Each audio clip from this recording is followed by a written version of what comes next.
It's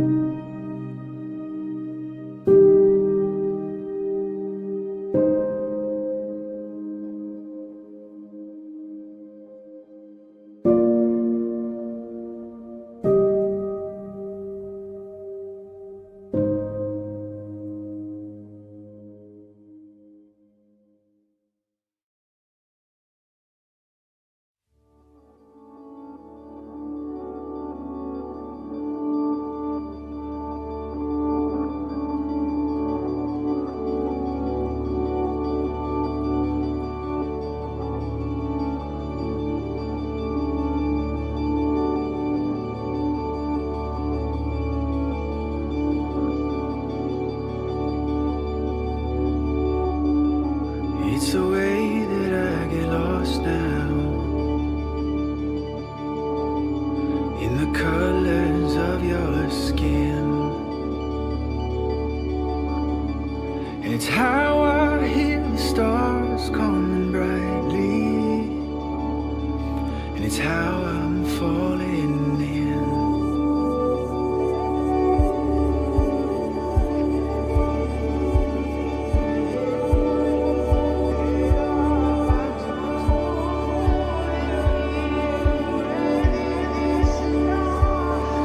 It's a puzzle I can't put together.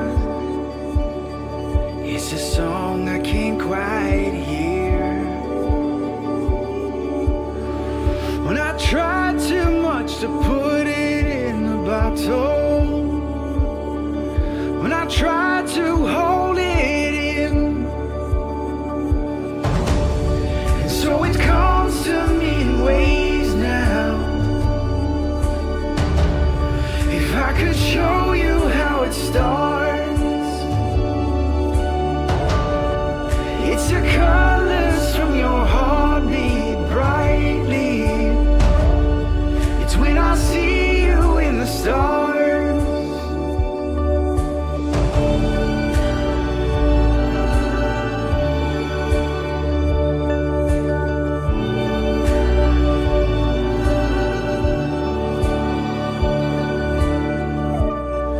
It's when I least expect it.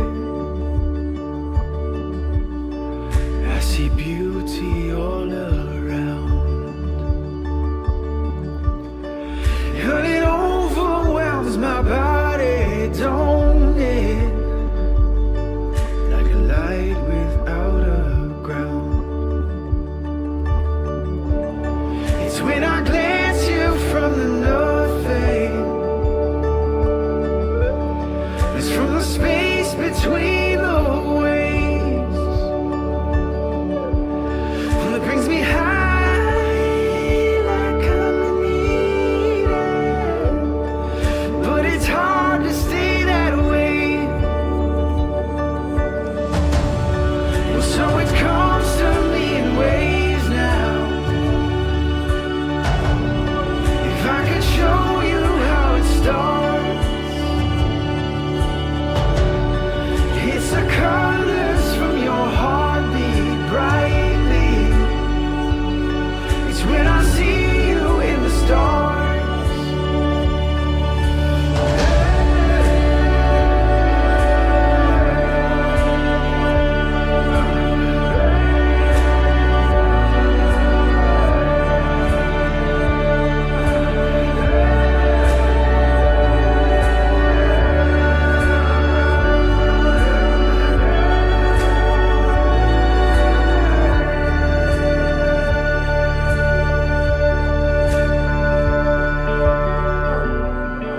It's the way that I get lost now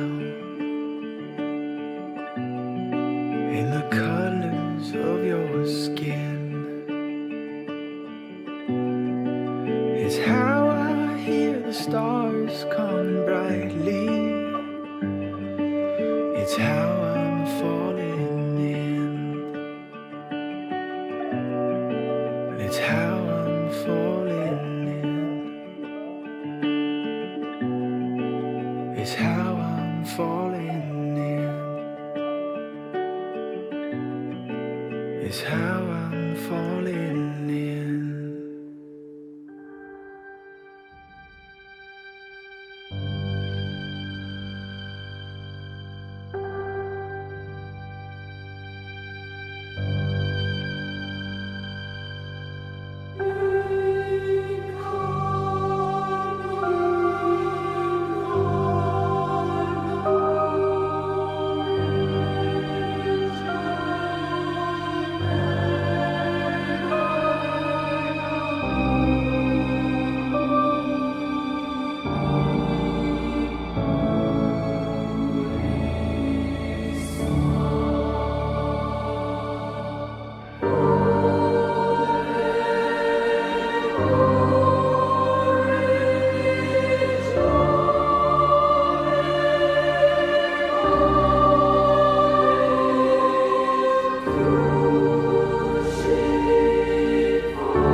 our dreams,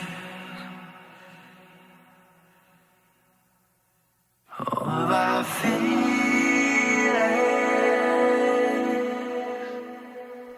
and our needs.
Adrift unaware of it all,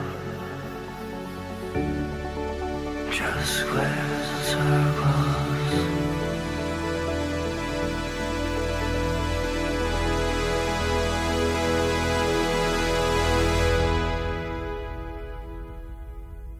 All thoughts and dreams, feelings and our needs here.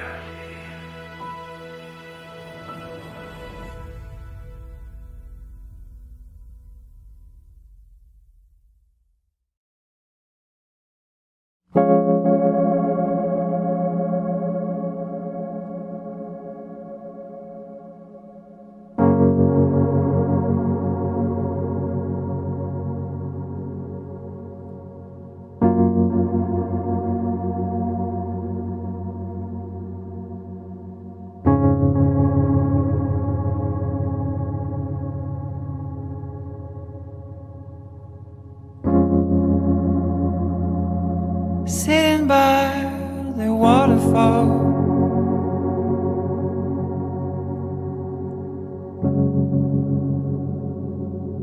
flying with the clouds,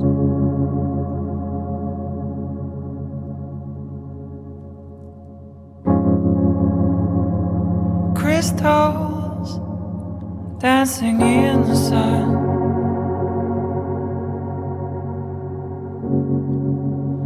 The colors are falling in my eyes.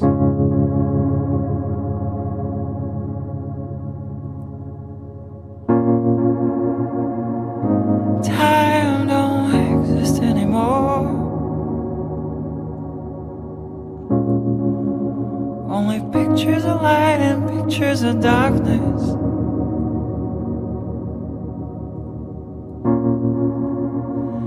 Free like never before.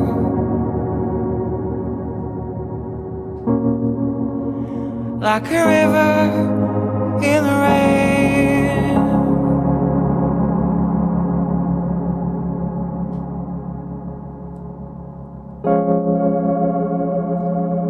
Oh, Father of the four winds,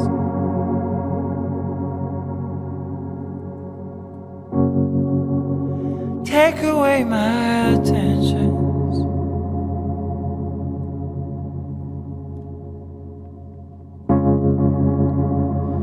I did not betray you.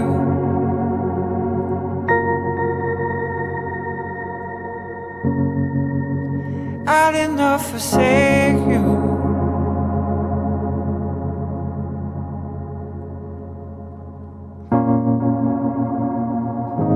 The universe on a string,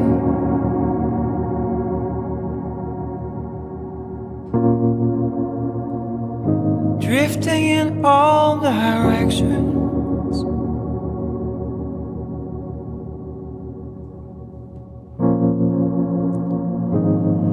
Free until the key finds the door.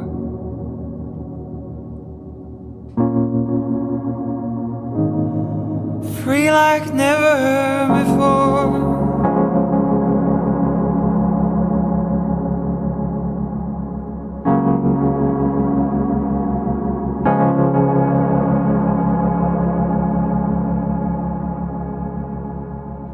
Children of light, gardens of life, gold on the inside. Children of light, gardens of life, diamonds in the miles. Children of light, gardens of life, gold on the inside. Children of light, gardens of life, diamonds in the miles.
Good afternoon, everybody.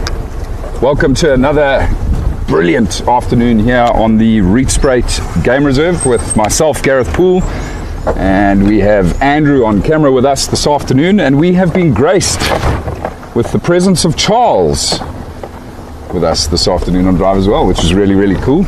Charles is going to be spending a couple nights in a tent at HQ, and I bet he's been missing the bush quite a lot as well, so he's come out with us on game drive this afternoon.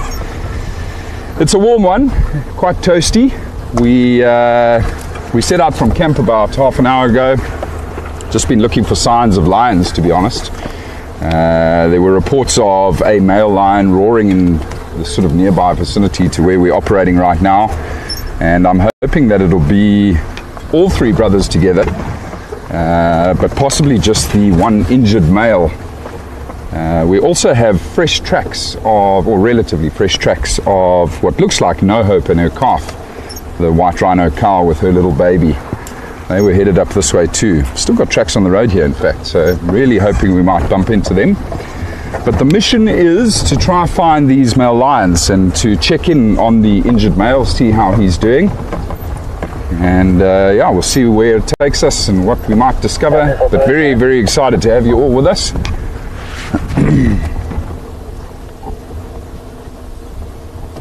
Who has joined us this afternoon? Oh, there's a whole bunch of people. That's wonderful. Africa Sky, Becky, Michael, Mary, Barbara, Brandy. Gareth, don't crash the car while you're reading. And Connie, Betty. Hello, everybody. Very, very happy to have you all with us. Thank you for joining us this afternoon. I'm sure it's going to be a good one. Now, whilst I was reading my cellular device, I have lost the tracks of this rhino and her calf. It appears they may have turned off here. I'm just going to have a quick squiz, see which way they've gone.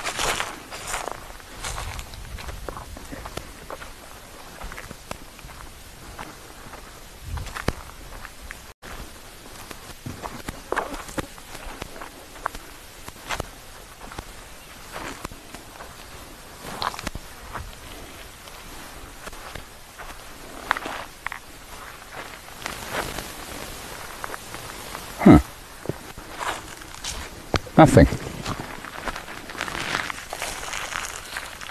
No way to second. It's a sneaky rhino. The reason I was missing it is there's a whole bunch of giraffe tracks all over the rhino tracks here.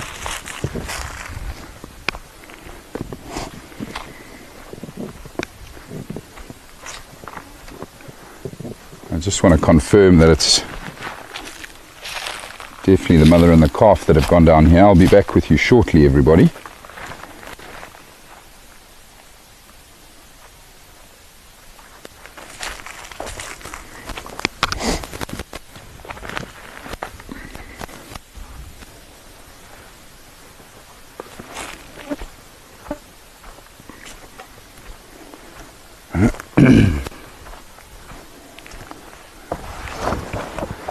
Looks like it is them. Now, I'm not particularly fond of this road, purely because of the gremlins that we sometimes pick up here. So we might need to work our way around and try go a bit further north of them just to see if they don't pop out on the other side. Now, the general direction we're facing is north, and we were headed this way to try and get to one of the prominent waterholes, a waterhole which we call Pofada Dam, and that's where Kevin reported hearing lions roaring this morning. I was out on a private safari this morning and didn't quite get this far, but Kevin said the lions were roaring, or at least a lion was roaring somewhere near that waterhole. So we'll keep pushing on towards the waterhole. It's very possible that No Hope and her calf might have ended up there as well. As mentioned earlier, it's a hot day. It's probably about 35 degrees Celsius right now, so I think that's somewhere around 100 Fahrenheit. So quite spicy, and as we know, these rhino are quite dependent on water and may have even gone to go and wallow in the mud at this waterhole. It's still quite a distance to that point. Maybe we should risk the gremlins. Let's risk the gremlins. You never know, they could have settled somewhere here in the shade, mom and calf. The tracks certainly do look like they are from this morning. There's a lot of game that has walked over these tracks throughout the day.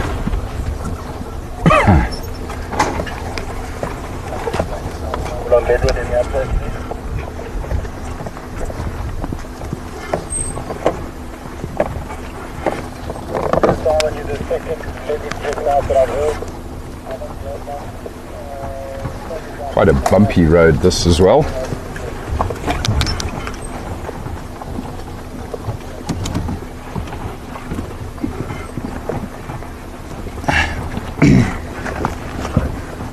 It's amazing, you look at all these big rocks we're driving over and you know, the fact that these two rhino have walked down here, you just think to yourself that they wouldn't walk across these rocks, but they do.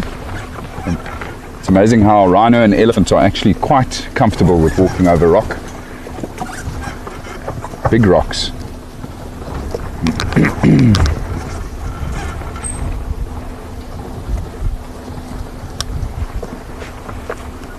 One thing is for sure, this road is a beautiful road, a beautiful section of the reserve, a section that's not driven all that much. It's like the wild, wild west, this area that we're in. I love it.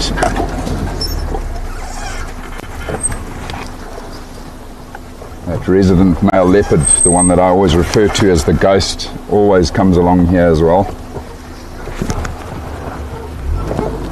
We had tracks of a female leopard just 10 minutes before we went live. She was heading in a westerly direction straight towards the fence line. You never know, she might have turned north and come up this way as well.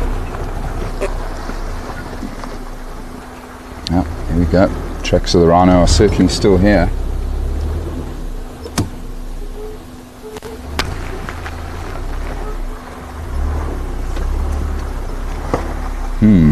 Looks like that black rhino has been here too.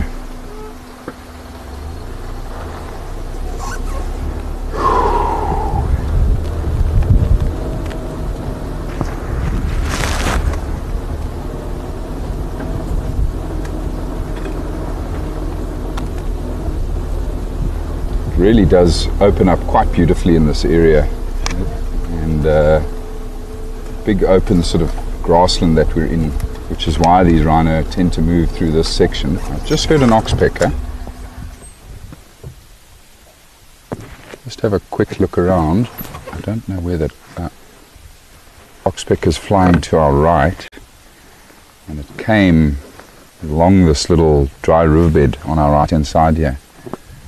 So the bird coming from the north moving south might mean that that oxpecker has flown off the back of one of these rhino a little bit further up ahead. It's something you learn very early on if you're a guide or a tracker when you first start, is to pay very close attention to oxpeckers, particularly if you're on foot, because they may give you the early warning that you're very close to a large animal like a rhino or a buffalo, which these birds do often sit on, picking off those ticks.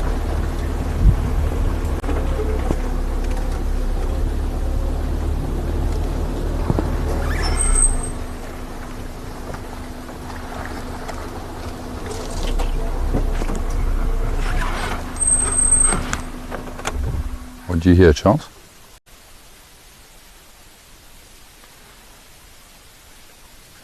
Really? Interesting. So Charles and Andrew heard something crashing in the bush on the right hand side here, everybody. We'll just sit here for a minute and see if we don't hear it again. Could be those rhino.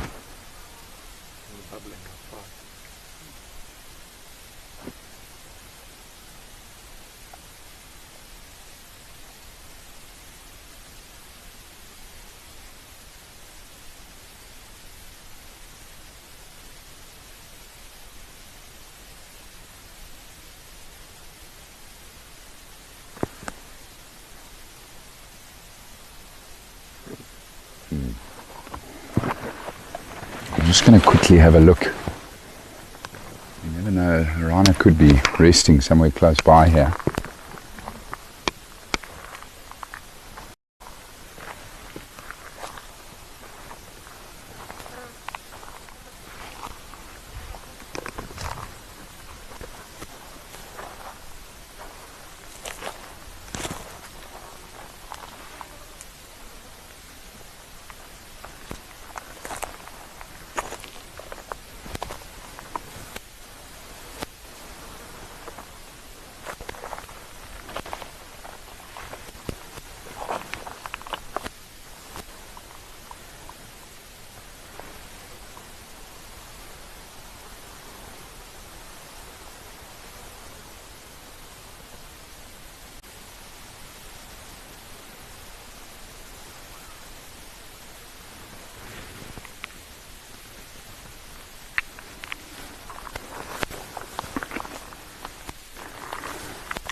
Can't hear anything anymore.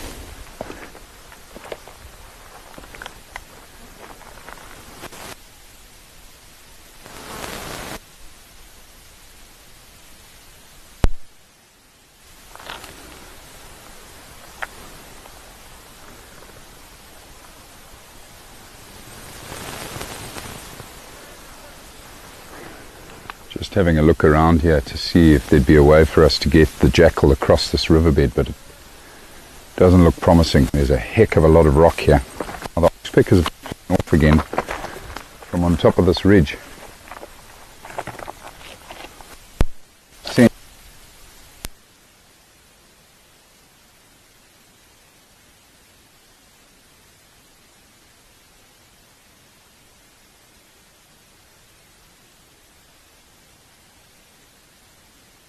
Right back, everybody. I'm going to take a short walk onto this ridge. I'll be with you in a couple minutes, because if there are rhino up there, we'll find another way to get to them.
Yeah, well, something else is up there. I can hear the oxpeckers moving, but certainly not rhino.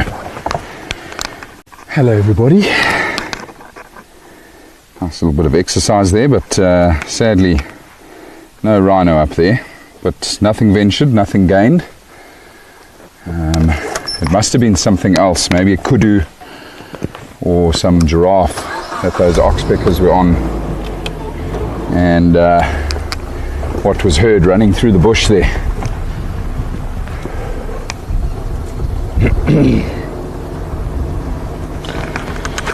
Yeah, that's what always happens with this earpiece.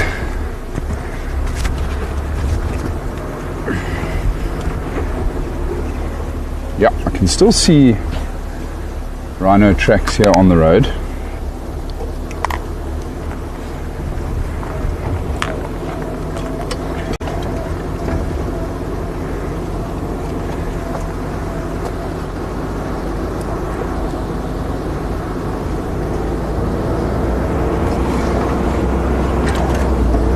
Right, what have I missed while I was gone?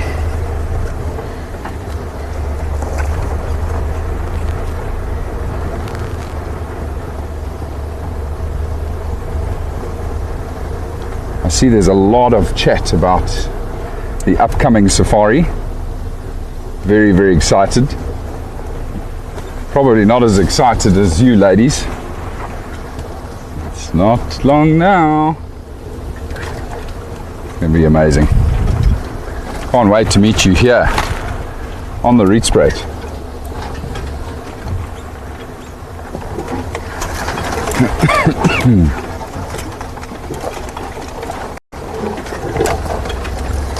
A question from Africa Sky about whether the trees are dead or just in winter mode. It's a little bit of a mixture of both, but predominantly just because they have dropped their leaves in the winter months. We've just entered our spring, so we will start seeing new growth of leaves and flowers. But yeah, there are a couple of dead trees out here as well which have died due to lightning strikes, fire, sometimes the elephant, that have stripped the bark, like this one right here in front of us. If you look at this massive knobthorn tree, although it's not dead, it has been stripped of its bark by the elephants. And you'll actually see a lot of the bark sitting on the ground, just in front of the tree. And what the elephants do is they'll strip the bark and actually just chew on it, sucking out all the water and nutrients that come from the cambium layer. They don't actually eat a lot of the bark, so it's just that water and nutrients that they're after.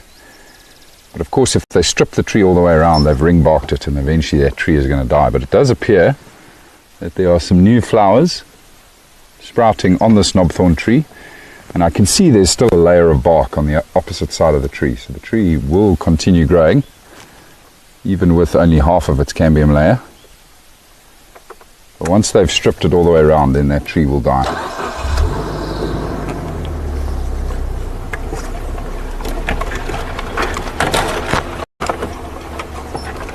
Sure, it's just the smallest thin layer left there. Very little.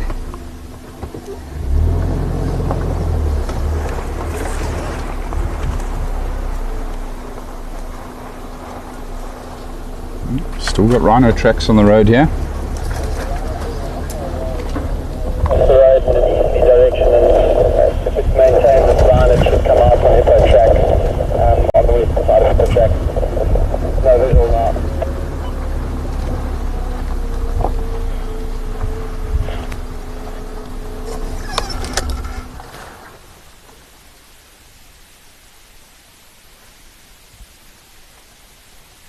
It's a beautiful yellow-billed hornbill just here on the ground.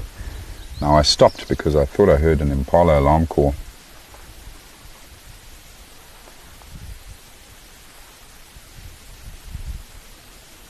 This little hornbill is busy searching for food on the ground, looking for insects. They do eat fruit as well. So it's predominantly insects and scorpions, that they'll sometimes eat spiders.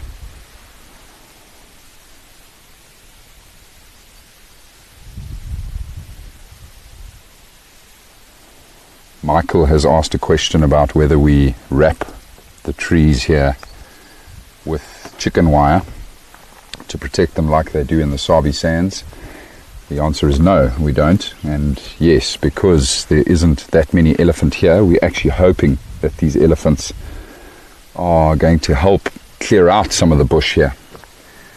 This is an old cattle farm, this reserve that we're sitting on. It's been restored into a wilderness area, but the cattle farming did its damage. Over the sort of 3 or 4 decades that cattle were farmed in this area, it's led to overgrazing, bad soil erosion, and a lot of encroachment of invasive species. And so we're hoping that the elephants are actually going to help clear out some of these invasive species. Of course, a tree like the knobthorn we were just looking at is not an invasive species, but it's a byproduct of what we're hoping the elephants will help us with in clearing out some of the dense invasives like the sickle bush.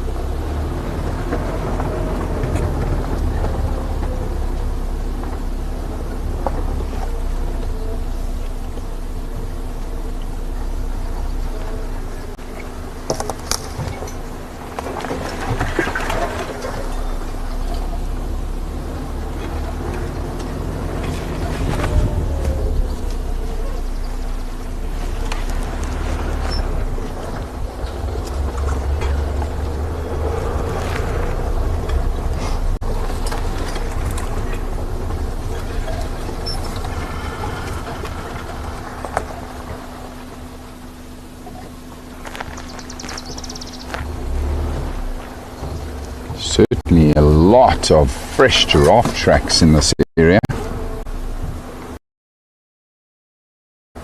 Trees. Hopefully we'll get lucky some giraffe.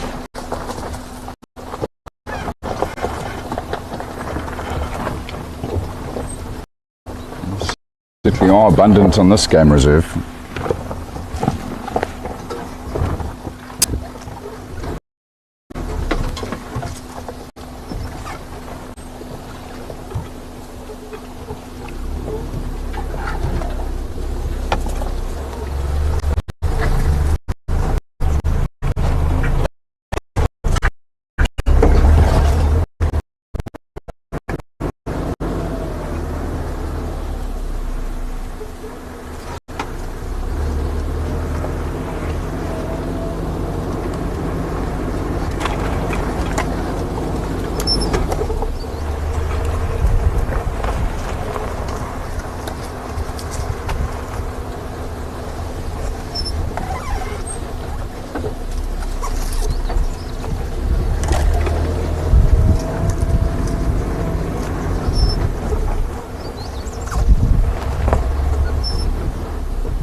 Rhino tracks continue.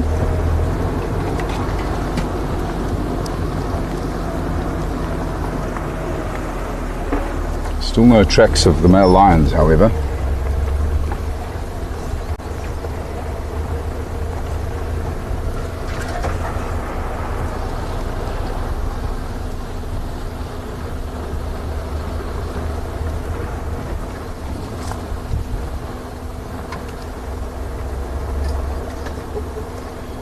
Betty's asked the question of which are or what are examples of invasive species. So this right here, right next to us here, is one of them, and it's probably our, oh, something just darted out of this thicket.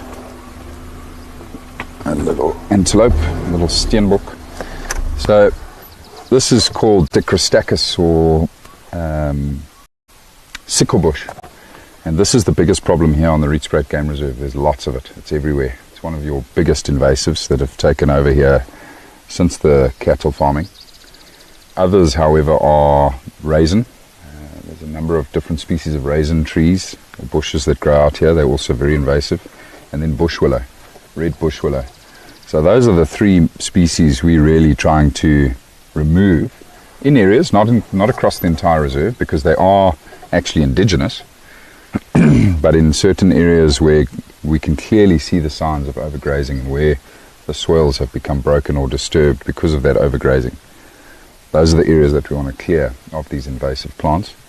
And as I was saying, the elephants will actually feed on all three of those species. They do feed on them quite regularly. In fact, you can see a branch of what looks like a bush willow here on the road that was fed on by an elephant.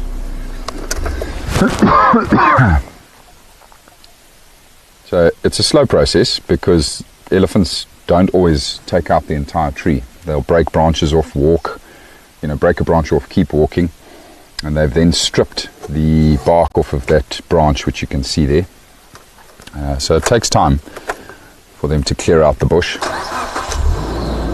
But of course they live a very long time, so in a couple of years the effects of these elephants will clearly be visible.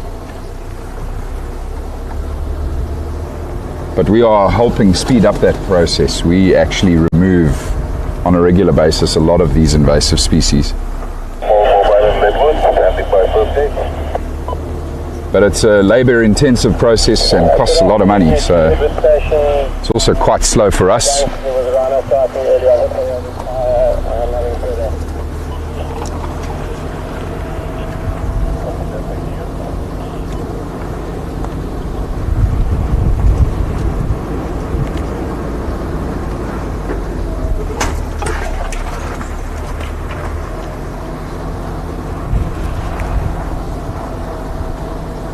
Now, another species that also loves feeding on the sickle bush is the black rhino. So they will also sort of control that particular plant. Now, we of course don't have a lot of black rhino. There are a couple of them here on the Rietspruit Game Reserve, but they do like feeding on it, which is why I say that we wouldn't remove all of it. You want to leave small pockets of that sickle bush for the black rhino and the elephant.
Wow, a big hole in the road here.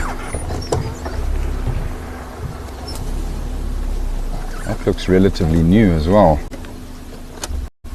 Just going to quickly hop out and have a look here. I'm guessing it's an Aardvark that created this hole.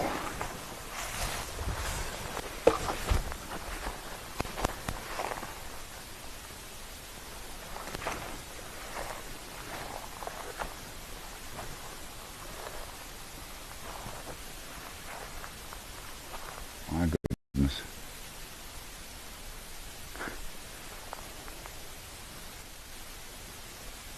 That is a deep hole that you definitely don't want to drive into. Definitely created by an Aardvark, but could be inhabited by other creatures. I don't see any fresh Aardvark tracks here.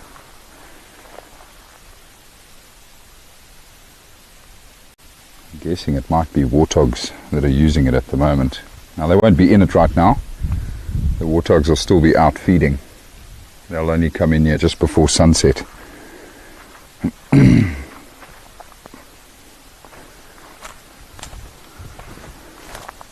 Aardvarks are amazing at how they excavate ground. This is very hard soil, but they of course have very well adapted toes and long hard toenails, almost like claws that they use to dig these holes. Now they dig the holes for two reasons. They dig them because they have detected termites that they want to feed on, and then they also obviously use these holes as a spot to sleep during the day. You can actually now get a good look, I think, of how deep this hole is. I'm just going to reposition.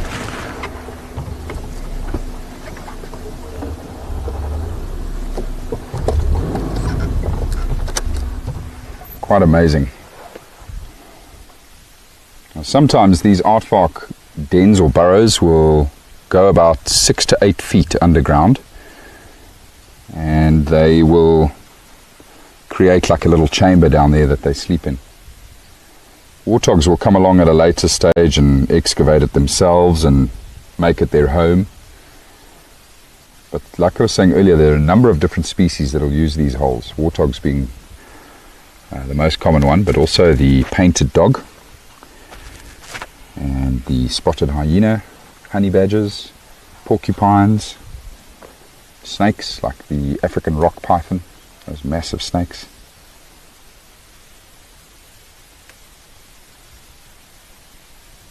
Africa Sky asked how long would that have taken? Just a couple of hours to create that hole. I've actually watched them doing it in the Kalahari.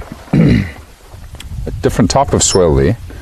A softer soil in the deserts, in the Kalahari, but it's amazing how fast they get down there and how quickly they're working those very powerful front legs with, like I say, their toenail is the length of my finger, and it's huge dense amounts of keratin compounded into that toenail, and they've got 3 of them on the front foot, on either front foot like this, and they just dig at high speed.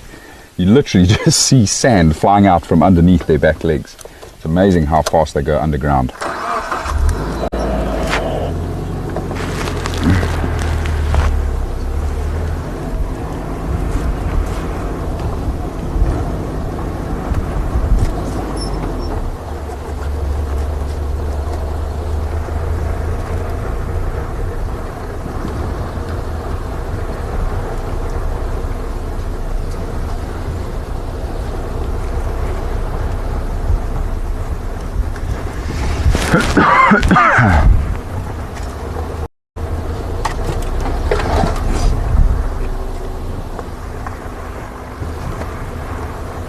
So it appears we have lost the rhino tracks for the time being,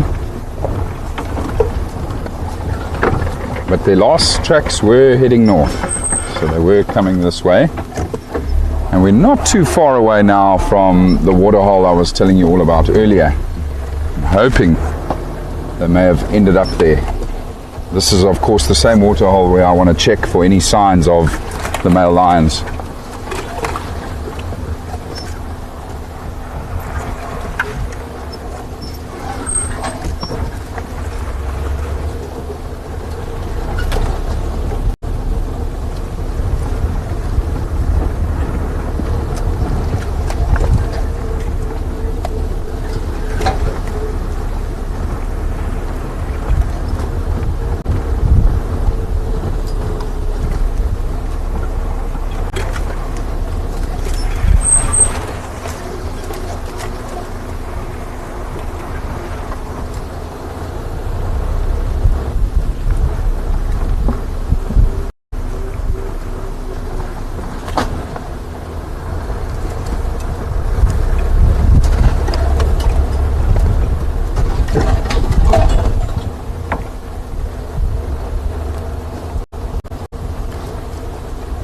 Betty, apologies, I missed that.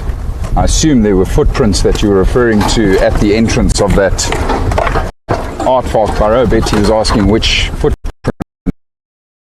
had seen. And the prints that I did see that walked right past the entrance of that burrow were of a African civet. Little paw prints. Not sure if that's the track you were referring to, but those are the tracks that I did see back there at that burrow.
Mary, copy that. Now, Mary, this is the gunning road that we're on here.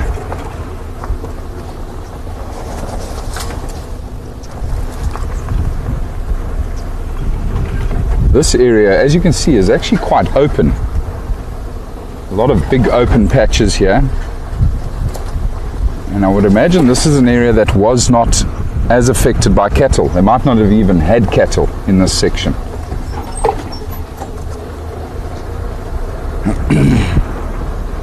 It really is beautiful.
Right, now we are getting very close to Bushveld Dam. Still a good set of giraffe tracks on the road here heading that direction as well.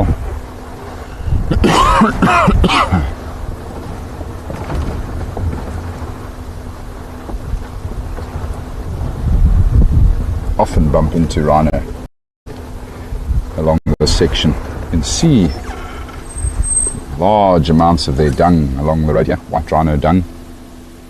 Lots of middens.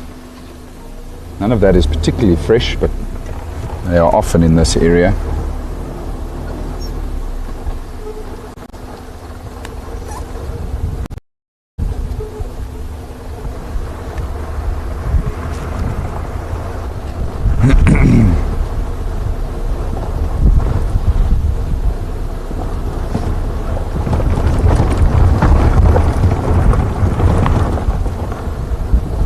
Male lions love this stretch as well.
Betty's asked the question about that Aardvark burrow and whether we would fill it in or go around it. We would certainly go around it.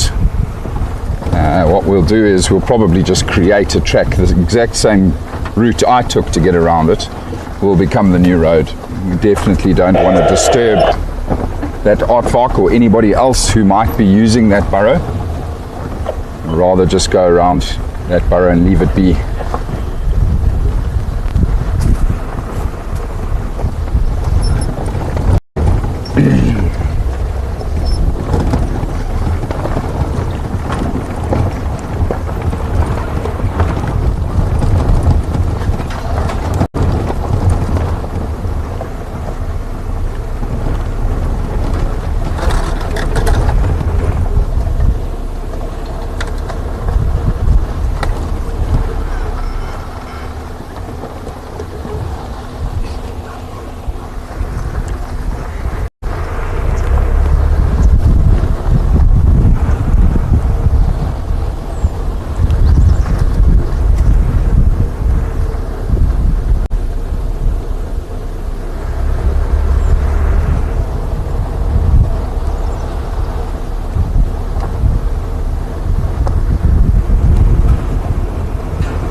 Get so excited when we get close to the water holes.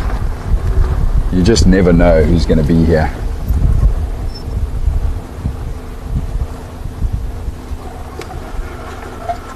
Right, here's the sail cut line and heading towards your 40, going through the dock across the turn straight. The water hole is just here to our left.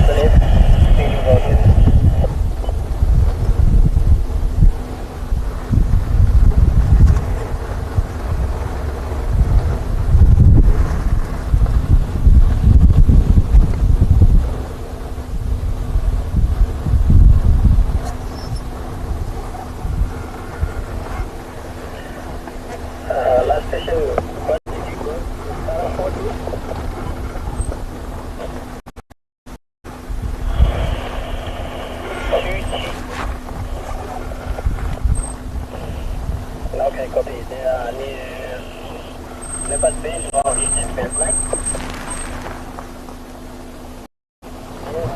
And then of course sometimes you get to these water holes and nobody's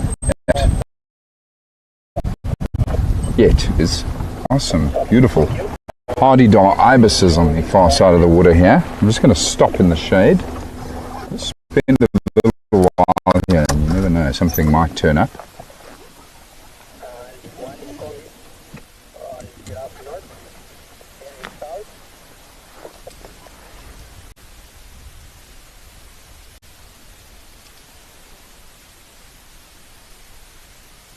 These birds are amazing with their probing beaks.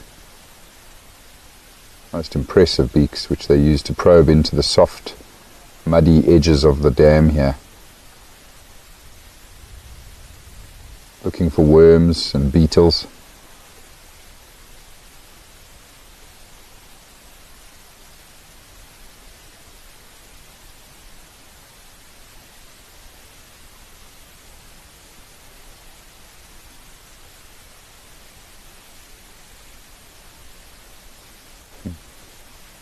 Every now and then when they turn into the sun you can also see the stunning iridescence on their wings.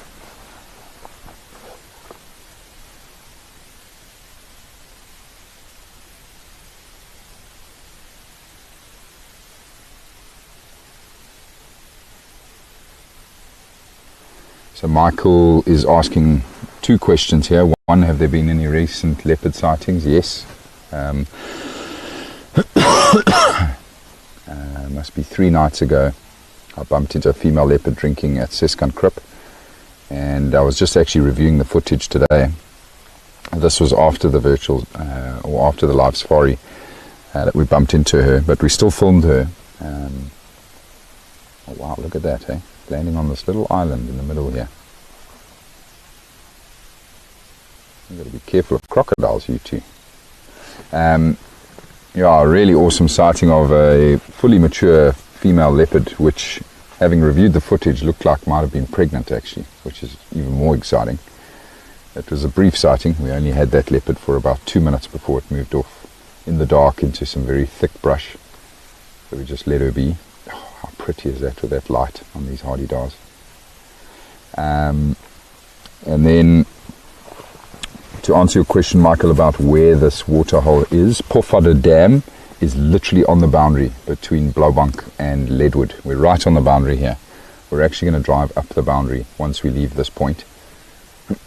So it's the most northern edge of Blauwbank is where this waterhole is and where we are currently.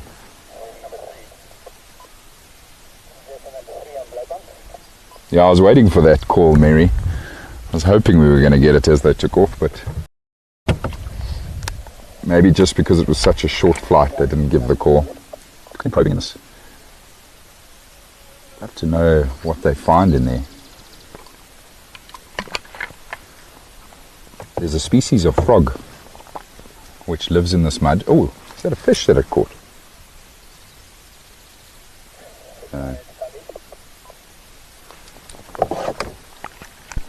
Sorry, Sammy, who are you looking for?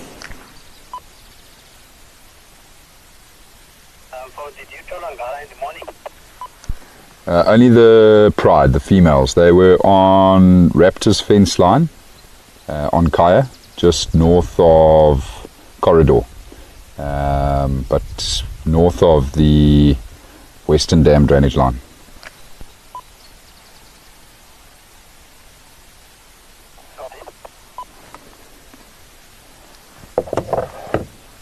Yeah, this is so beautiful in this light in the water like this. Three-banded plover.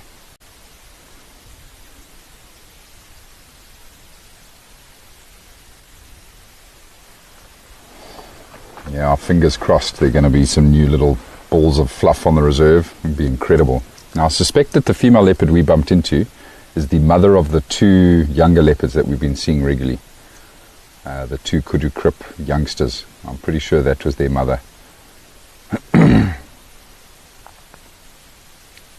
You'll see that Charles and Andrew have found another beautiful bird here.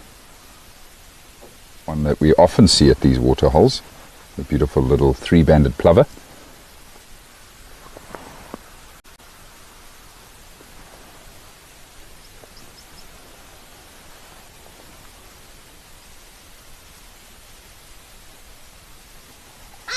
Ah, there we go.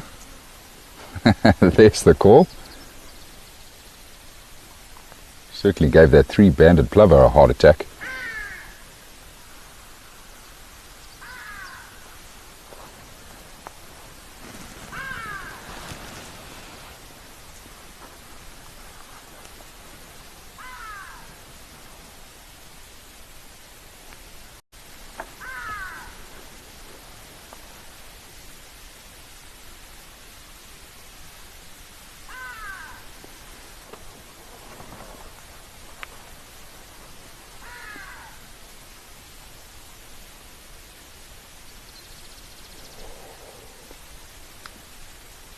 Alright everybody, I think we need to keep moving. I want to keep looking for tracks of these lions and those rhino, of course. They haven't quite made it to this waterhole, so they may have changed direction and gone back towards one of those sort of man-made concrete waterholes.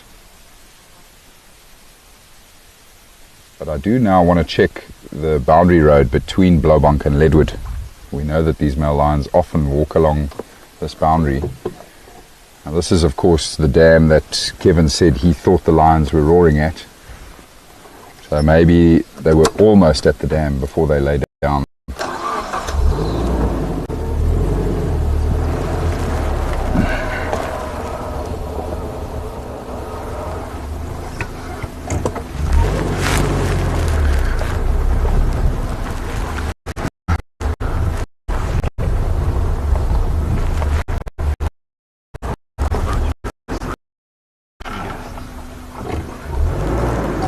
one?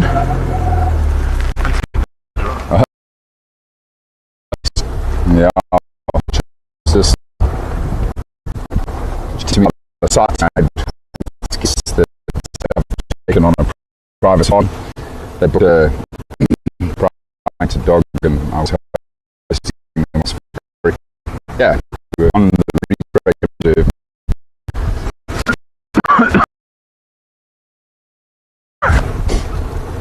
We're not breaking up. Apparently there's some gremlins.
How's it looking now, Brian?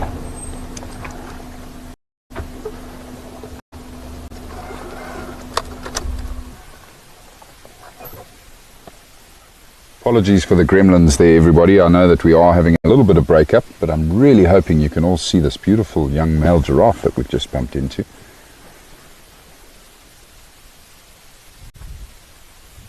Again, just the most beautiful light on him as well.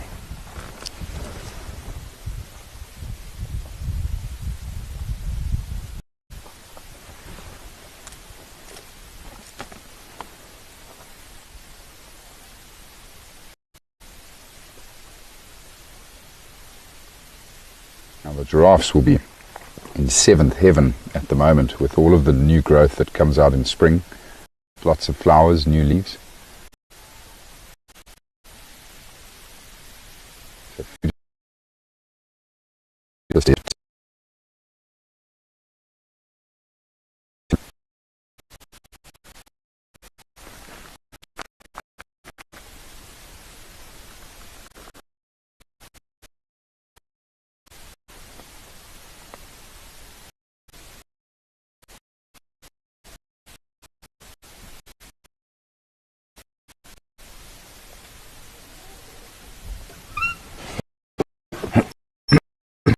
Alright, everybody, I believe the gremlins are creeping in again. We're going to leave this beautiful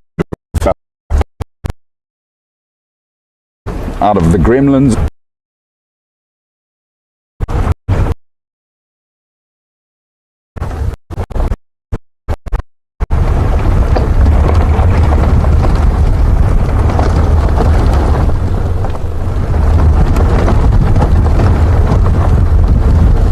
So what I was trying to tell you all earlier is that I've been hosting clients on a private safari which they booked through Painted Dog TV, and it's been the most incredible 2 days. We were out on our safaris here on the Rietspruit Game Reserve and had an amazing sighting yesterday morning of these male lions, two of the male lions hunting giraffe. And we got to see the amazing dynamics as they started stalking these giraffe. One of the males lay down in ambush. He positioned himself strategically on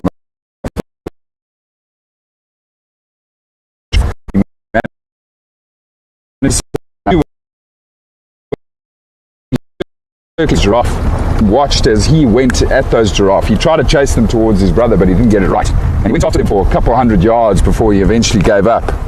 But just such an exciting moment with the male lions of the Rietspruit Game Reserve.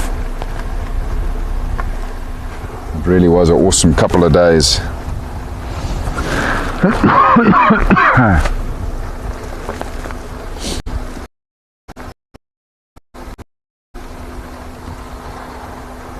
Apologies for all the spluttering and coughing again, everybody.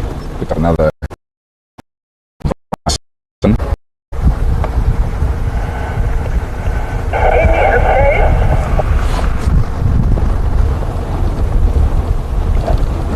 Still no tracks of any of the male lions, but I am going to be pushing further east because we left the 2 male lions that were hunting those giraffe. We left them last night very close to this boundary that we're on right now, and hopefully we'll find some tracks pretty soon.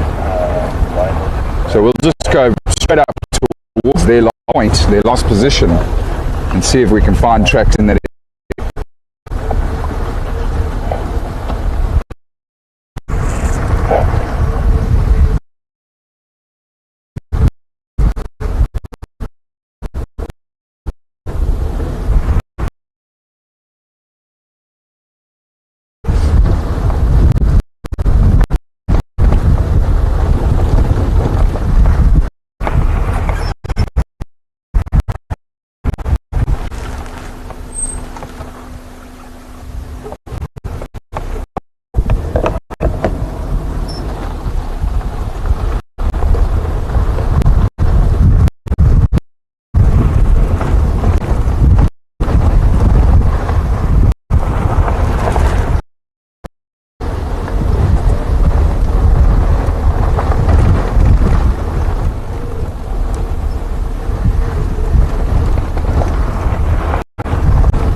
Apologies for the gremlins, everybody. We are going to have a couple of gremlin moments in the next 5 minutes, but it is an area I just need to check for signs of these lions. So we'll be going through a number of these dry riverbeds, these drainage lines, just looking for tracks of them. But we won't dilly-dally, and we'll move through them pretty quickly. But like I said, we are heading back up toward where I left the 2 male lions last night. They were hungry. You know, as mentioned, of course, they were hunting giraffe. Might have killed something close by.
In front of us.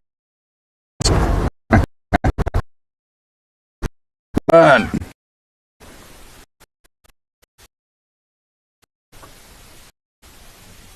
Too quick for you, Andrew. There's more back here.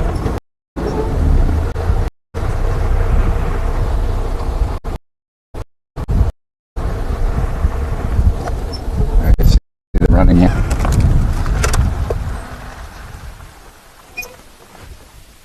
Got a massive troop, eh? Loads of them coming out of the tree line here. As you can clearly see, they're not very happy to see us, everybody. They are smart animals and they know that man is dangerous. I wish I could tell them though that they don't need to worry about us. But sadly baboons are prosecuted, particularly in these citrus areas. They are considered vermin to the farmers.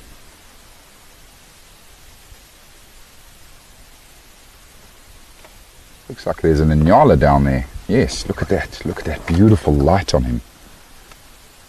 He's of course not too worried about us. A massive Inyala bull.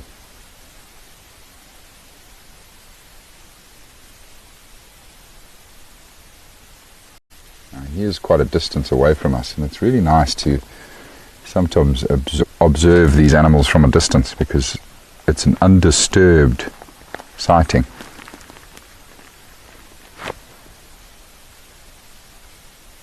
Completely at ease because we're not close to that animal.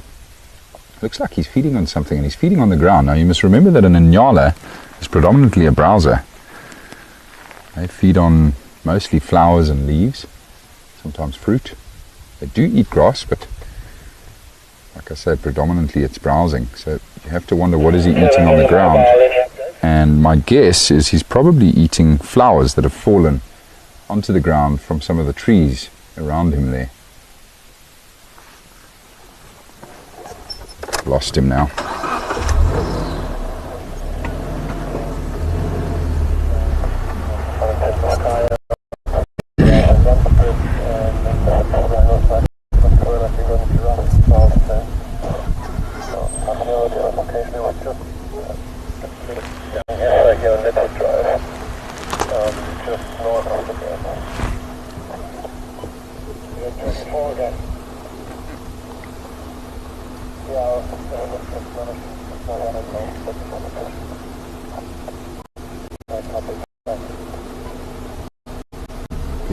That Inyala has moved off.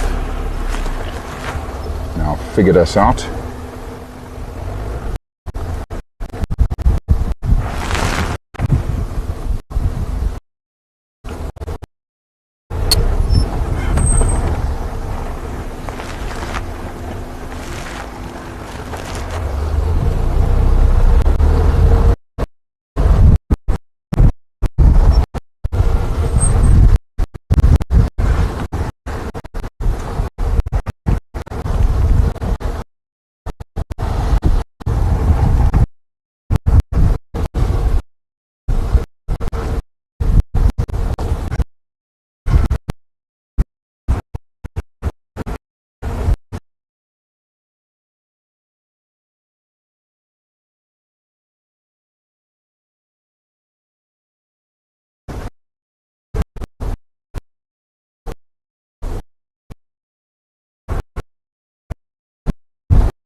Copy, I'm just trying to relocate from the side of track, let's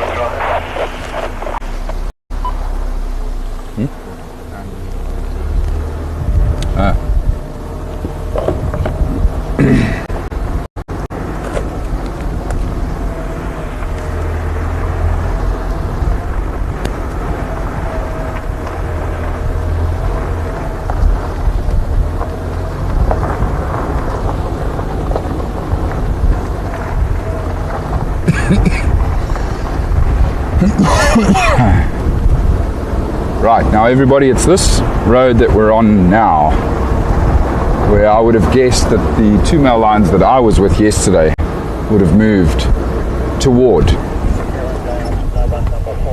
Walking either east or west along this road. We left them sleeping very close to this road, a bit further up. Hopefully we're going to find some tracks pretty soon.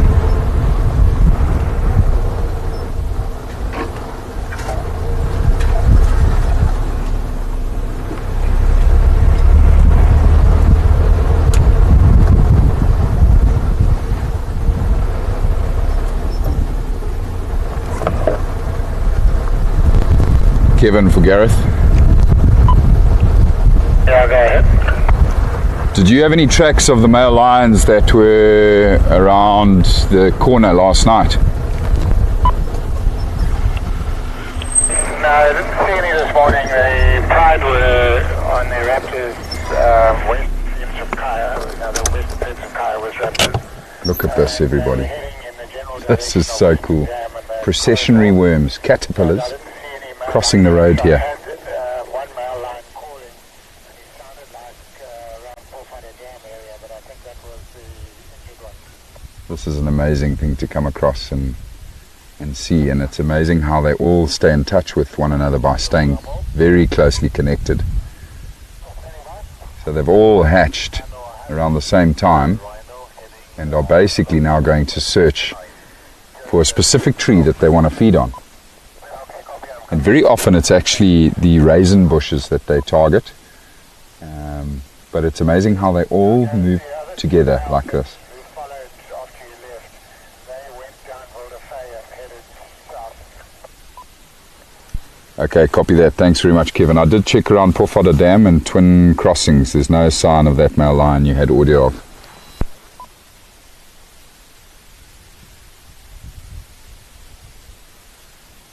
But it's quite weird because they're circling back here now.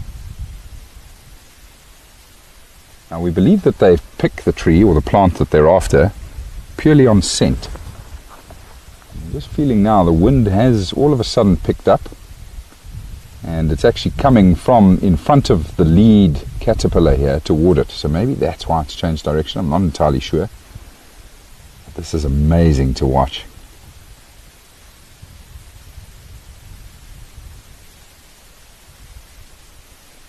You can clearly see those spiny little hairs that they have across their body. Now that's a defense mechanism. If you were to actually touch one of these caterpillars, you get these fine little hairs that get stuck in your flesh, and they're incredibly itchy.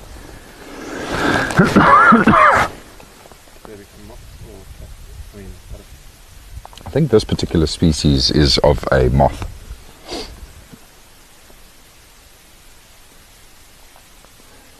Beautiful, eh?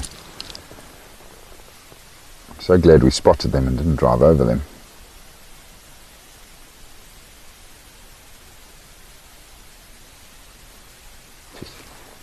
Just trying to work out how many there are here as well.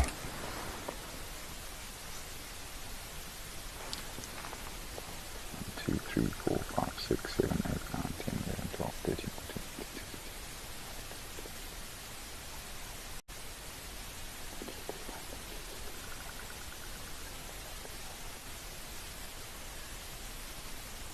There's probably about 80 of them here, 80 of these caterpillars. We've just spotted a bird on the road here, everybody, that's coming straight towards us. Most of you will recognize this bird. It's one that we see regularly and often stop for to enjoy.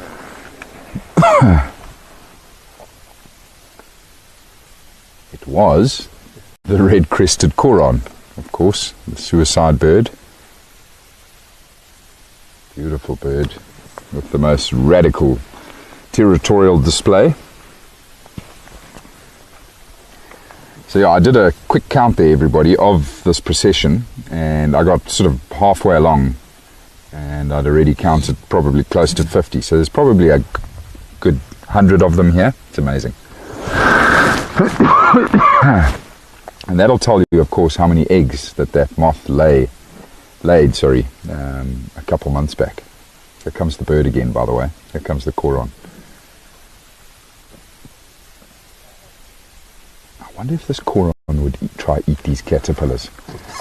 Now what I'm going to do is I'm just going to roll back, everybody. I want to give this bird space before the caterpillars here and just see what happens. Because we're too close to the caterpillars. Let's just see what happens here. Coming straight down the road, so it'd be very interesting to see if it did actually feed on them. I don't know if they feed on these hairy caterpillars. Now, of course, the poor caterpillars are completely exposed being on the road. But of course, when they're in the long grass, it's very difficult for predators to see them.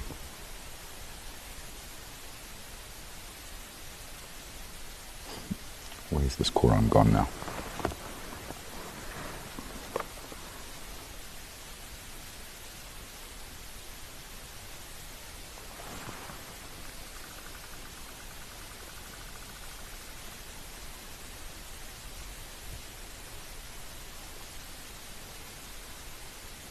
Something moving behind us.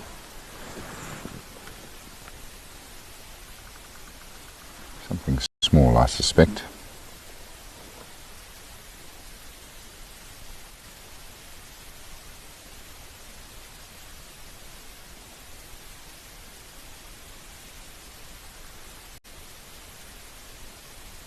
I don't know if you can all hear the drumming on the tree in the distance of the woodpecker. The bearded woodpecker. Here comes our coron.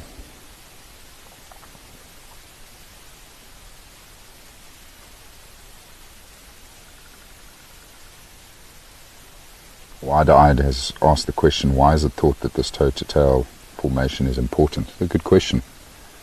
Let's actually read up on it again, but it's clearly for navigation, and safety would be my guesses as to the two reasons why they stay so close together. They certainly look completely exposed because they're on the open road here, but you can imagine when they're moving through the thick bush, they're almost invisible to the other predators.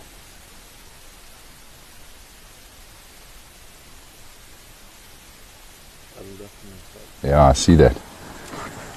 They have doubled up on themselves, this procession. I wonder how they sort that out now. Probably just crawl all over one another.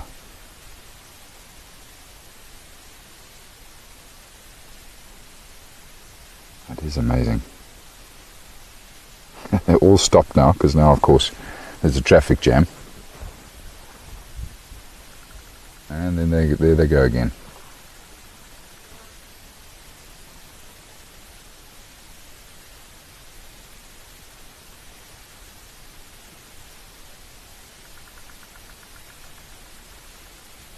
I love that movement. That elephant tracks just south of Sescant Crib. They haven't been around the crib, but they're on the road.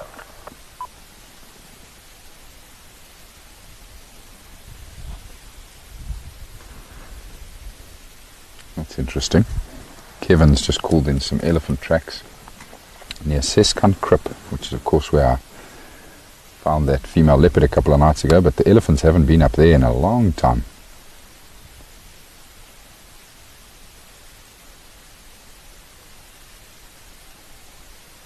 I think that red-crested coron has changed direction because of us here, everybody, which is a good thing for the procession. I think we'll leave them be. I'm glad we don't have to drive over them.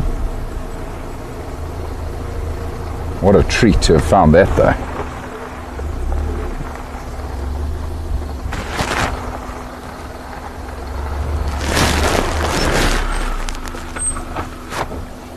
Right, so Kevin did just inform me now that he actually stayed with the male lions after I left them last night, and they did get up and started walking straight south. So we are going to head to where Kevin left them walking and just see if we can find any fresh signs of them there.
Wide-eyed, I'm not entirely sure what you are asking.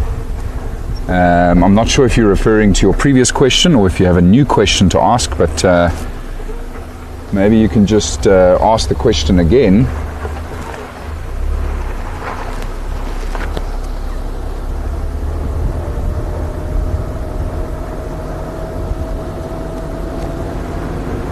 Right, now let's see if there are any lion tracks here.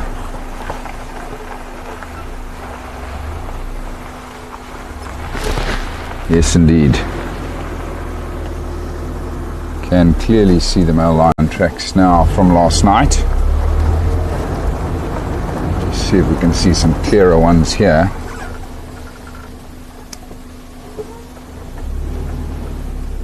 Appears that most of those have been driven over.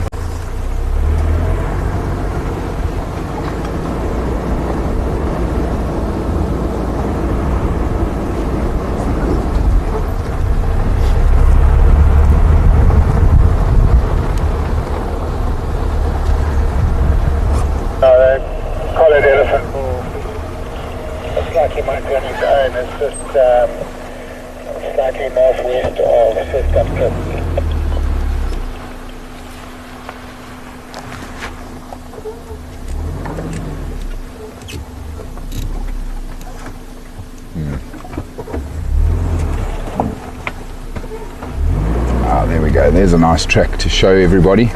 Love looking at these big cats tracks. Can you see it on the road up ahead there, Andrew? I'll point it out to you.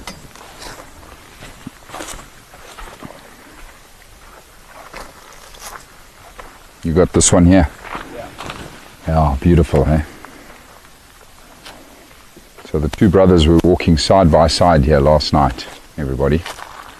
There's tracks on either side of the road here. But of course this is last night. So we're almost 24 hours behind these lions. But they're the only tracks we have, and we're going to work with them. You never know, they might have literally walked 200 yards down the road and killed something.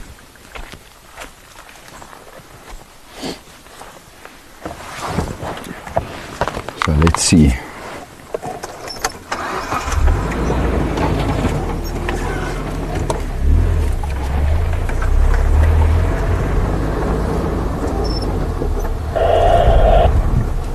Also, if we are pretty close to them, we know that these lions like to roar at this time of the evening. And that might make life a little bit easier for us.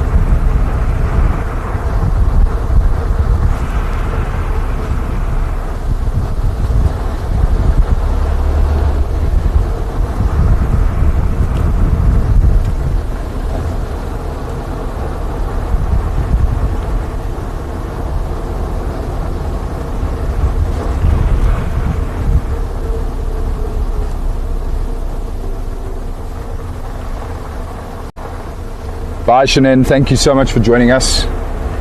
Hope you have a wonderful day.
Okay, wide-eyed, I now understand your question, and the honest truth is I don't know. I don't know how to explain that phobia. It's a very good question, however. I have, well, it's not a phobia, but I do not like the texture of frogs. So I don't like it when I have to remove them from my home. It literally makes my skin creep, the texture of a frog. I do it, of course, and I know they're not going to harm me at all, but it's the texture that I don't know, freaks me out. It's the weirdest thing.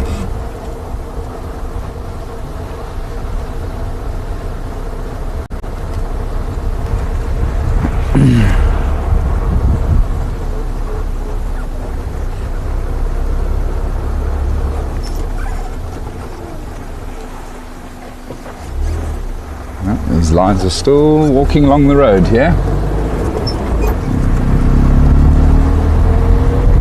Making life easy so far.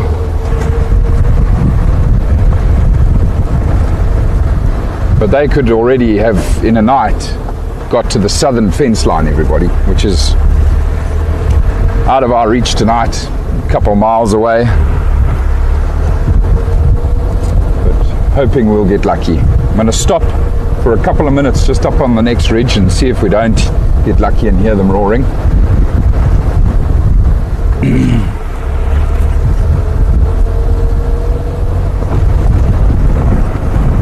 There's a big intersection of roads here as well that I just want to check to see if they didn't change direction.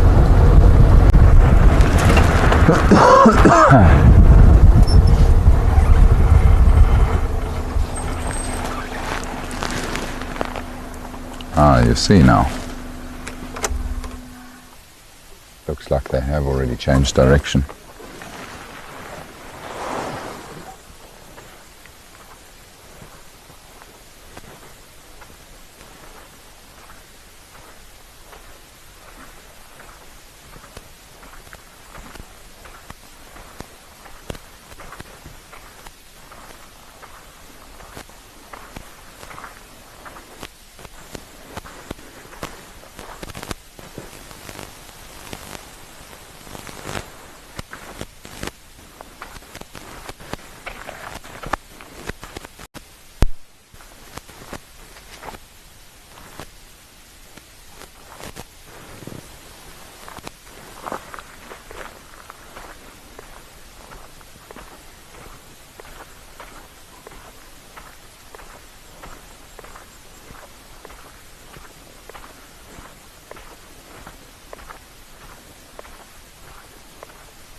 Just going to turn the vehicle quickly, everybody, and face you towards this absolutely stunning sunset while I quickly take a short walk back here and just see if I can't see any tracks of these lions, in which direction they've turned, because there's no tracks here.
Right, hello everybody. Unfortunately a successful track. Couldn't see any tracks of these lions, so we must have lost them quite far back. They must have changed direction. But how gorgeous is that sunset? Amplified with this smoky haze that we have at the moment.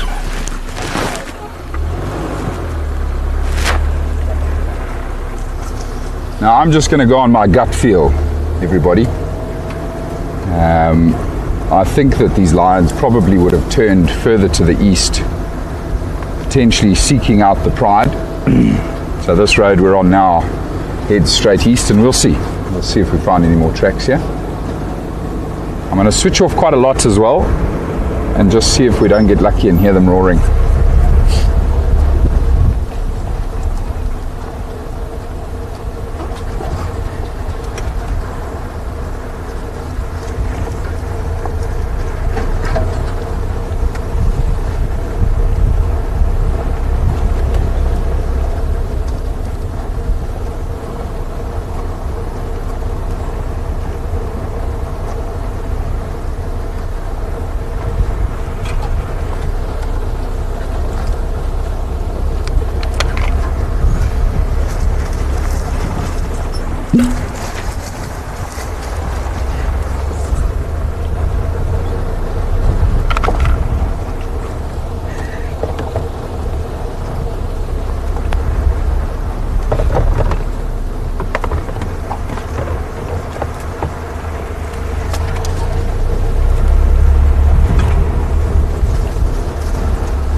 Aha.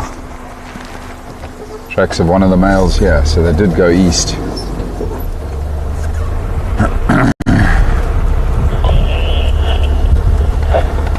Question is, how far east?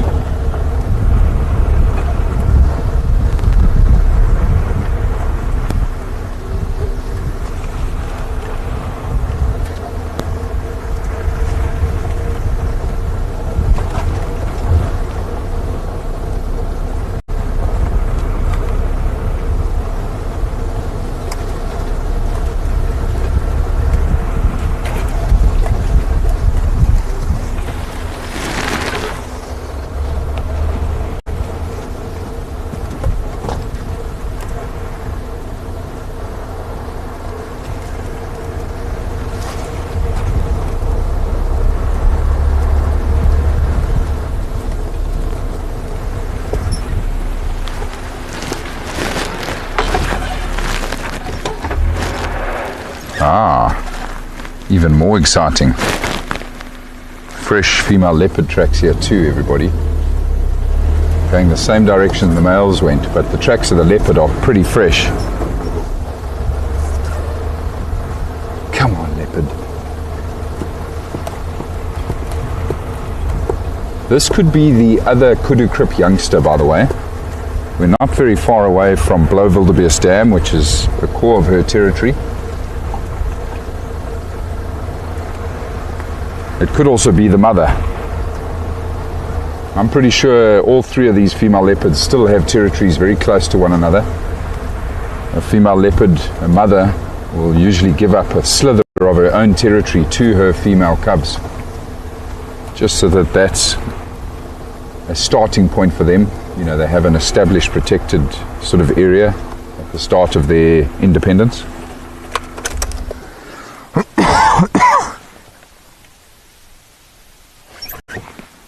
Right, we're just going to pause here for a minute or two to see if we don't hear these lions, and at the same time I'm just going to see if I can see where the female leopard went. The lion certainly came across here.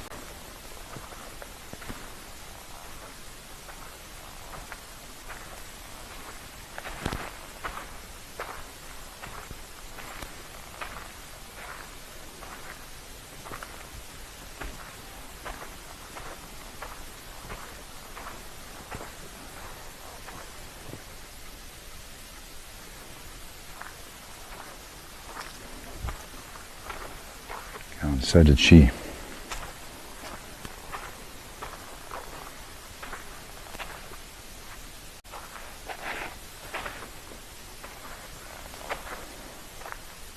Now she went towards the waterhole.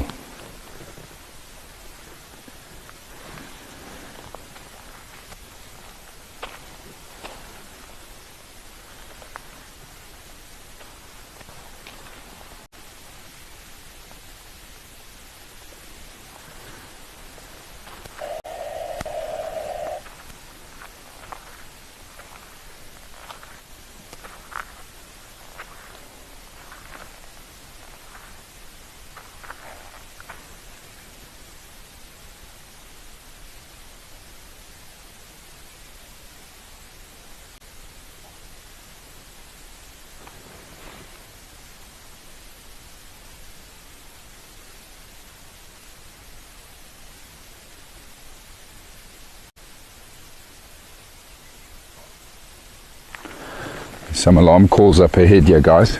Could be the leopard. These tracks are very fresh. You can also hear squirrels alarm calling there. Just hold on tight.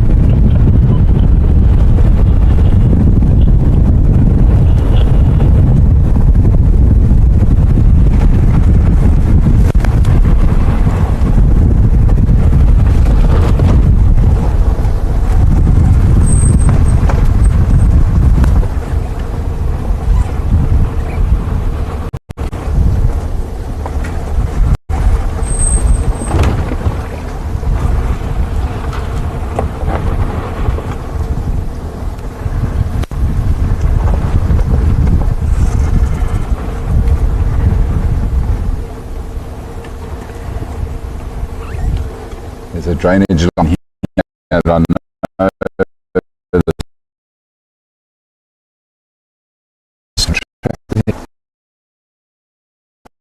those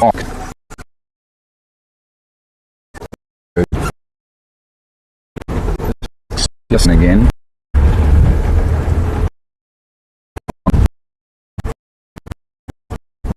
the stand.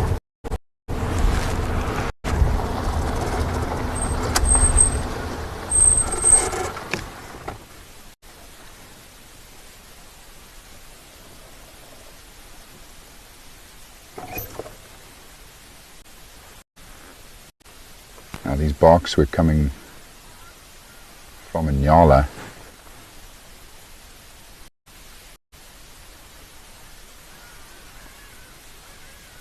Oh, can hear a whole bunch of horns going off in the distance. Now they're near the Waterhole, Lowveld of South Africa.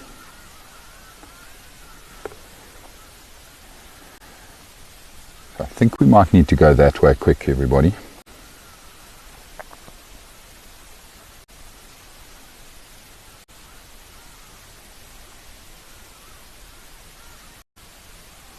It might have been a different leopard that set off the Inyala that was barking. It could have also been the male lion. But one thing we know for sure are the female leopard's tracks go down towards this well. So let's quickly have a look there. I don't hear any more alarm calls.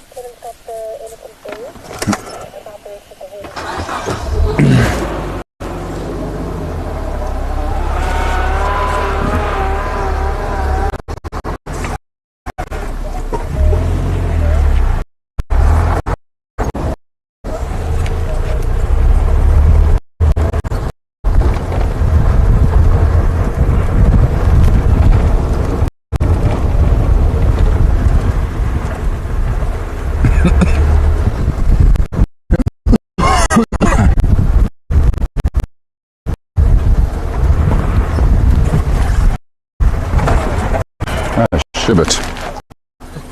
That's no good. These tracks go back. This female leopard drank at the waterhole and then turned and went back. So it was her that set off these Inyala.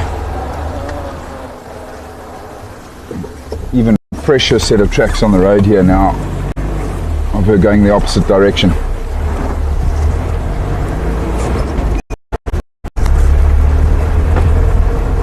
So she must have cut off here,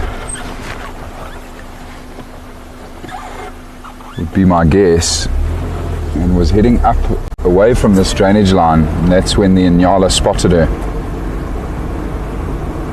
Just going to try weave my way around through this area where I thought I heard that Inyala barking and just see. It's almost certainly this female leopard. I just don't know how deep to get into the block here. There's a number of very prominent trails that move along the edge of this drainage line. I'm certain this leopard's now.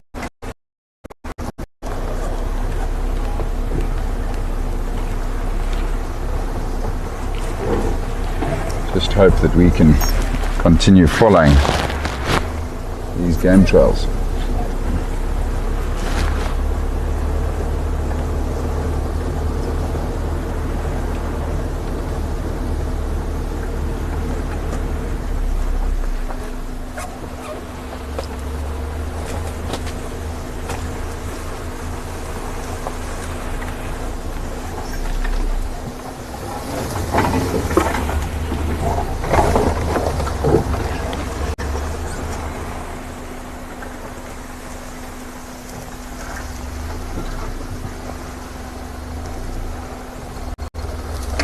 Tracks of her here on this trail.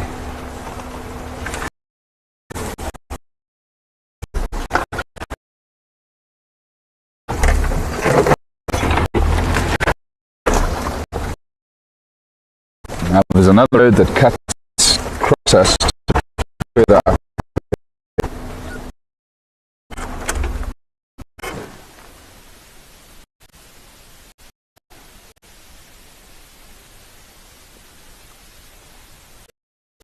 Be heading up toward that road. Now that next road that runs across us like this, east-west, is the same road that my line's on.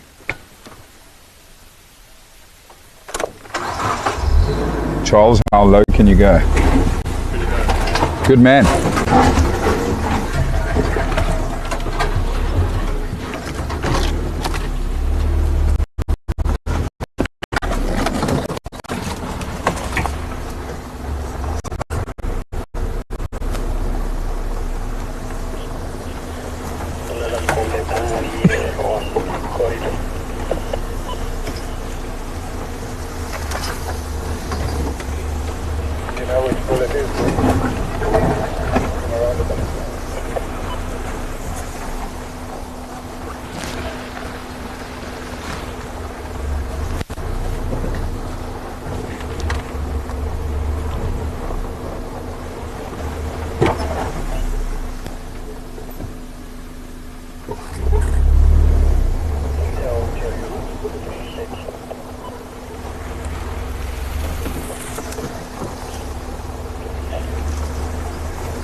Yeah, the male line tracks again.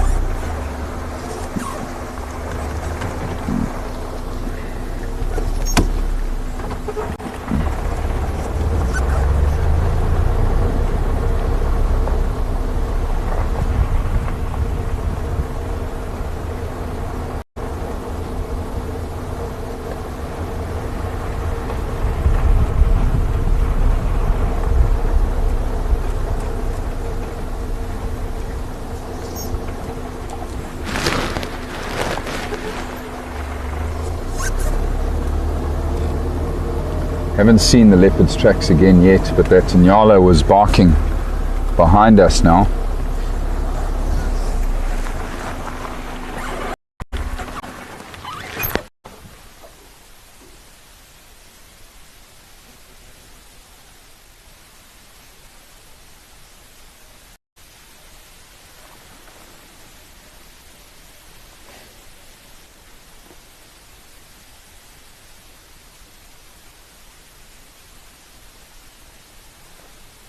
But the male lions certainly were walking along this road, everybody, so we'll just keep going.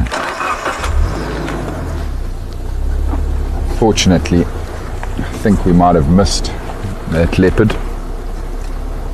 And the light is fading, I just don't have enough time to track her.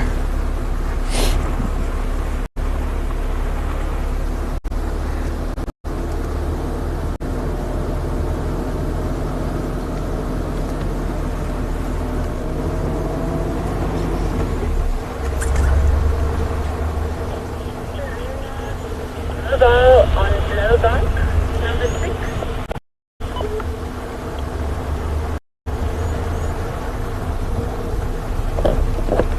Karina, if you come to SAST Crib, just as you get to the open area there, I'll meet you.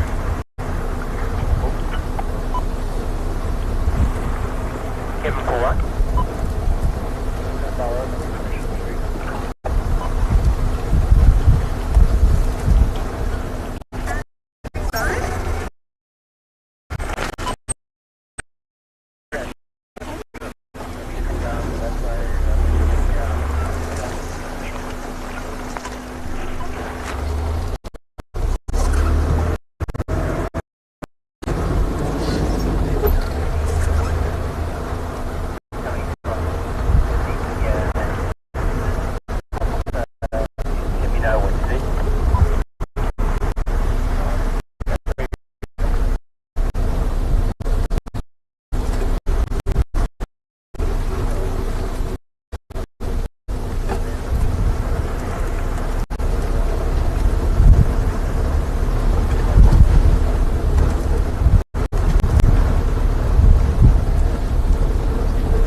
By the looks of things, it looks like our lions headed straight towards.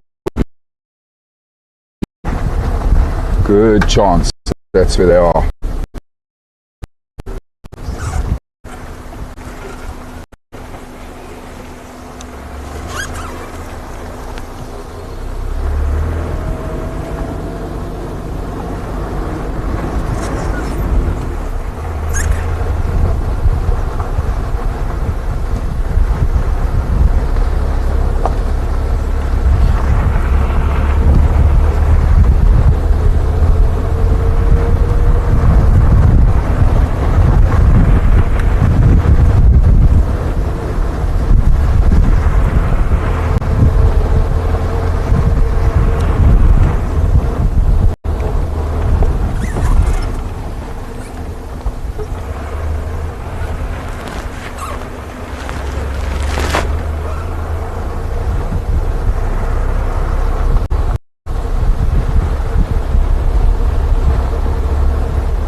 Haven't seen the tracks for a little while.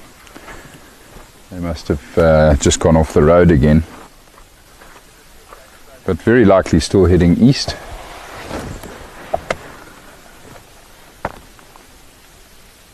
They usually start roaring now.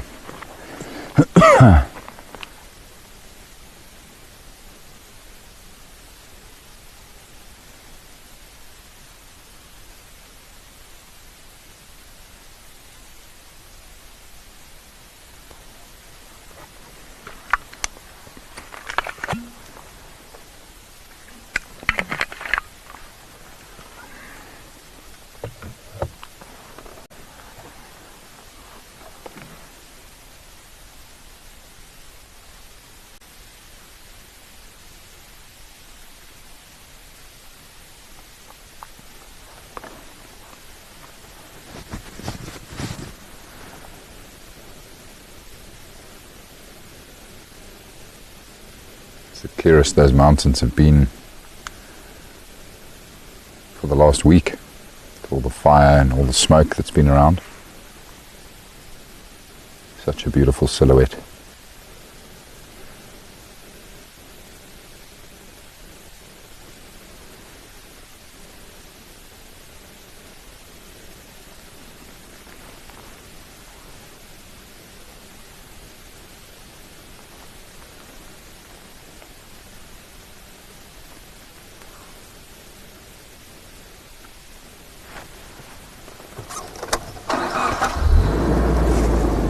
Alrighty.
Alright folks, we're going to give it one last listen at this next intersection.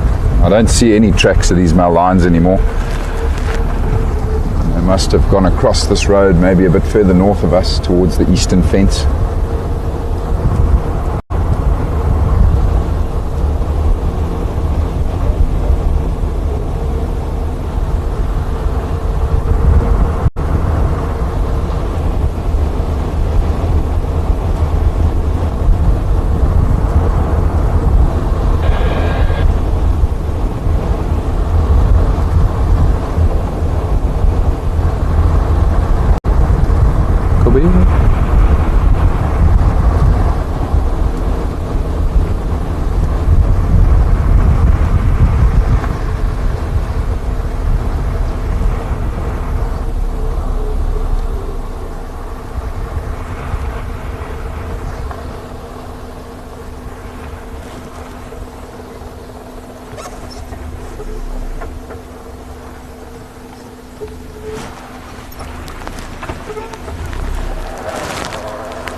Very hazy.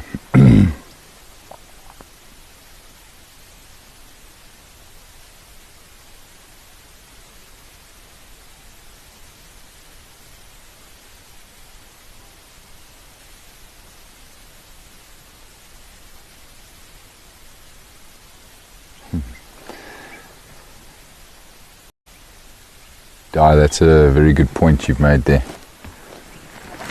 It's amazing how these massive creatures can sometimes be so elusive.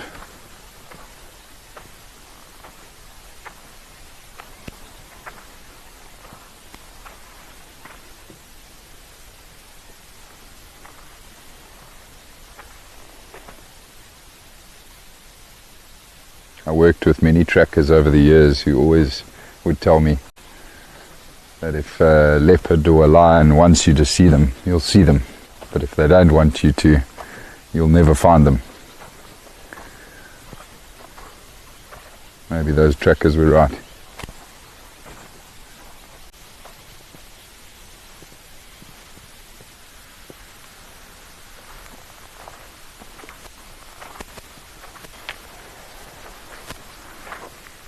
But as I know you all appreciate, it's always so much fun out here. So beautiful to be on this amazing reserve, and there were certainly some fun moments this afternoon.